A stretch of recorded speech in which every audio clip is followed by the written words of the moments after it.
બે હાથ જોડી વિનંતી છે મિત્રો, દરેક ઘર, દરેક સભ્ય આ વિડીયો અચૂક સાંભળે અને દરેક મિત્રો સુધી, આપણા સગા સંબંધીઓ સુધી આને શેર કરે. આપણા ભરૂચની અંદર 9 વર્ષની દીકરીને હાર્ટ એટેક આવ્યો. 9 વર્ષની. તમે જો કોઈ મેડિકલ ટર્મ સાથે જોડાયેલા છે, વિદ્યાર્થીઓ છે, એમને ખબર હશે, કોઈ પણ માતાના દીકરીના શરીરની રચના આવી હોય એને 45 વર્ષની નીચે હાર્ટ એટેક આવે જ નહીં, પરંતુ અત્યારે આવે છે.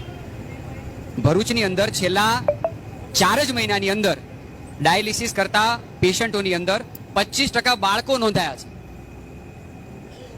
ના કોઈ સામાન્ય વસ્તુ નથી, અતિ અતિ અતિ ભયાનક વસ્તુ તરફ આપણે ગુજરાતની જનતા જઈ રહી છે. એનું જ્યારે સર્વે કરવામાં આવ્યું ત્યારે ખબર પડી કે ગુજરાત રાજ્ય રેડી ટુ ઈટ પેકેટબંધ વસ્તુઓના ખાનપાનની અંદર, બજારમાં વેચાતા તમામ વસ્તુના ખાનપાનની અંદર પ્રથમ સ્થાને છે. હું છેલ્લા 6 વર્ષથી ભરૂચની અંદર ક્લિનિક ચલાવું છું. છેલ્લા 1.5 વર્ષની તમને વાત કરું, 1.5 વર્ષની અંદર નાના બાળકો ડાયાબિટીસની પ્રોબ્લેમ,